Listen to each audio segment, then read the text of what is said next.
ശ്രീ വെള്ളാപ്പള്ളി നടേശൻ ഒരു പ്രതിജ്ഞയെടുത്തു.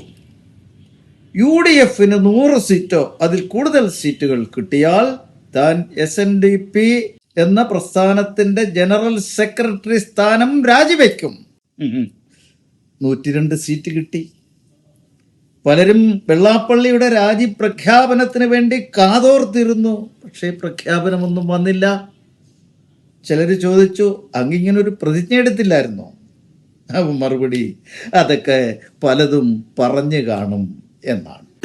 കോൺഗ്രസ് അധികാരത്തിൽ വരുമെന്നാണ് അദ്ദേഹം ഇന്നലെ പ്രഖ്യാപിച്ചത്. പക്ഷെ അത് വരുമെങ്കിൽ അന്ന് കാക്ക മരന്ന് പറഞ്ഞാലേ ഞാൻ എന്നിട്ട് വെല്ലുവിളിക്കുകയാണ്.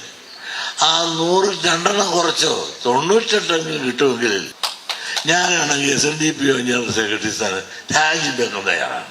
ഈ വെല്ലുവിളി സ്വീകരിക്കാൻ സതീഷ് തയ്യാറാണോ? അങ്ങനെ പലരും പലതും പറഞ്ഞാണ്. അങ്ങനെയൊന്നും പറഞ്ഞില്ല. ഈ സ്വഭാവത്തിന്റെ പേര് വേറെയാണ്. അതൊന്നും തൽക്കാലം ഞാൻ ഇവിടെ പറയാൻ ഉദ്ദേശിക്കുന്നില്ല. ഒരു കാര്യം എനിക്ക് അദ്ദേഹത്തോട് ഓർമ്മിപ്പിക്കാനുള്ളത്, നിങ്ങൾ ഈ കളിക്കുന്നതൊക്കെ ഗുരുദേവൻ എന്ന് പറയുന്ന ഒരു മഹാത്മാവിനോടാണ് എന്നുള്ള വസ്തുത നിങ്ങൾ എപ്പോഴും മറന്നുപോകുന്നു. SNDP യോഗം എന്ന് പറയുന്ന ഈഴവ സമുദായത്തിന് മേൽക്കൈയുള്ള, എല്ലാവർക്കും അതിൽ അംഗങ്ങളാകാം, ആ പ്രസ്ഥാനത്തെ താങ്കളുടെ സ്വാധീനവും പണവും രാഷ്ട്രീയ സ്വാധീനവും എല്ലാം ഉപയോഗിച്ച് ഇങ്ങനെ കൈക്കലാക്കി മുറുക്കി പിടിച്ചു വെച്ചിരിക്കുകയാണ്. എന്തുമാത്രം ഉയർച്ചയിൽ ആ പ്രസ്ഥാനം പോകേണ്ടതായിരുന്നു. അതെല്ലാം നിങ്ങളുടെയും കുടുംബത്തിൻ്റെയും ഉയർച്ചയ്ക്ക് വേണ്ടി മാത്രം ആയിരുന്നില്ലേ മിസ്റ്റർ വെള്ളാപ്പള്ളി നടേശൻ നിങ്ങൾ ഉപയോഗിച്ചത്? ഒരു കാര്യം നിങ്ങൾ ഓർക്കണം, ഗുരുദേവൻ, അദ്ദേഹത്തിൻ്റെ ആ ചൈതന്യം അതിപ്പോഴും ഈ ഭൂമിയിൽ അതിശക്തമായിട്ടുണ്ട്. അദ്ദേഹത്തിൻ്റെ മഹത്വത്തെക്കുറിച്ച് നിങ്ങളോട് പറയേണ്ടി വരുന്നു. കാരണം നിങ്ങൾക്ക് ഗുരുദേവൻ എന്തെന്നറിയില്ല എന്നുള്ളതൊരു വസ്തുതയാണ്.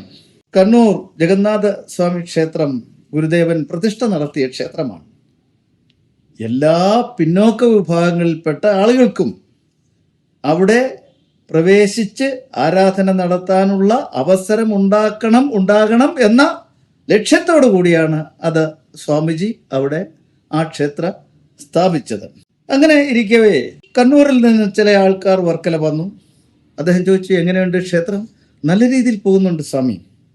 നമ്മുടെ ഈഴവരല്ലാതെയുള്ള പിന്നോക്കക്കാരൊക്കെ പ്രവേശിക്കുന്നുണ്ടോ? അതില്ല സ്വാമി.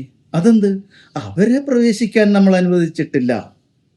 ഗുരുദേവൻ പിന്നെ ഒന്നും ആലോചിച്ചില്ല. അദ്ദേഹം നേരെ കണ്ണൂരേക്ക് വന്നു, ക്ഷേത്രത്തിൽ വന്നു. അപ്രതീക്ഷിതമായി സ്വാമിജിയെ കണ്ട ഭരണകർത്താക്കളും നാട്ടുകാരും ഒക്കെ ഞെട്ടിപ്പോയി. അദ്ദേഹം അവരോട് ചോദിച്ചു, ഈഴവർ അല്ലാതെയുള്ള പിന്നോക്ക വിഭാഗങ്ങളെ നിങ്ങൾ എന്തുകൊണ്ട് ഈ ക്ഷേത്രത്തിൽ പ്രവേശിപ്പിക്കുന്നില്ല? അപ്പോൾ അവർ വളരെ വിനയത്തോടു കൂടി പറഞ്ഞു, 1 വർഷം കഴിഞ്ഞു, ഞങ്ങൾ പ്രവേശിപ്പിച്ചു കൊള്ളാം എന്ന് പറഞ്ഞു. ഗുരുദേവനൊന്നും വേണ്ടിയില്ല. അദ്ദേഹം തൻ്റെ മുറിയിലേക്ക് പോയി അവിടെ ധ്യാന നിമഗ്നനായിരുന്നു. പെട്ടെന്നൊരു അതിഭയങ്കരമായ ഒരു കോരിച്ചൊരിയുന്ന മഴ ഉണ്ടായി. മഴ തോന്നുന്ന ശേഷം ഗുരുദേവൻ മുറിയിൽ നിന്ന് പുറത്തു വന്നു. അപ്പോഴീ ഭാരവാഹികളെല്ലാം കൂടി ഓടിച്ചെന്നു, സ്വാമിജി. അപ്പോൾ ഗുരുദേവൻ ഒരു ചെറു പുഞ്ചിരിയോടുകൂടി ചോദിച്ചു, വർഷം 1 കഴിഞ്ഞില്ലേ? എല്ലാവരും ഞെട്ടിപ്പോയി. അടുത്ത ദിവസം മുതൽക്ക് തന്നെ എല്ലാവർക്കും പ്രവേശനത്തിനുള്ള അനുവാദവും നൽകി. അതാണ് ഗുരുദേവൻ. പ്രകൃതിയെ നിയന്ത്രിക്കാൻ കഴിവുള്ള ഒരു മഹാത്മാവ് ആണ് ഗുരുദേവൻ. അദ്ദേഹത്തിൻ്റെ ഭൗതിക ശരീരം മാത്രമേ നമ്മൾ വിട്ടുപിരിഞ്ഞിട്ടുള്ളൂ. അദ്ദേഹത്തിൻ്റെ ചൈതന്യം, ആത്മാവ്, അദ്ദേഹത്തിൻ്റെ വൈബ്രേഷൻസ്, അതെല്ലാം ഈ ഭൂമിയിൽ അതിശക്തമായി തന്നെ നിലകൊള്ളുന്നു. മിസ്റ്റർ നടേശൻ, നിങ്ങൾ ഇനിയെങ്കിലും ഇങ്ങനെ മറ്റുള്ളവരുടെ ചട്ടുകമായി രാഷ്ട്രീയ രംഗത്തേക്ക് തരം താഴാനും വോട്ട് പിടിക്കാനും ആളുകളെ പ്രകോപിപ്പിക്കാനും തമ്മിലടിപ്പിക്കാനും ഒക്കെ ശ്രമിച്ച് ഗുരുദേവന്റെ ആ മഹത്തായ പാരമ്പര്യത്തെ തകർത്ത് കളഞ്ഞു കുളിക്കുകയാണ് നിങ്ങൾ.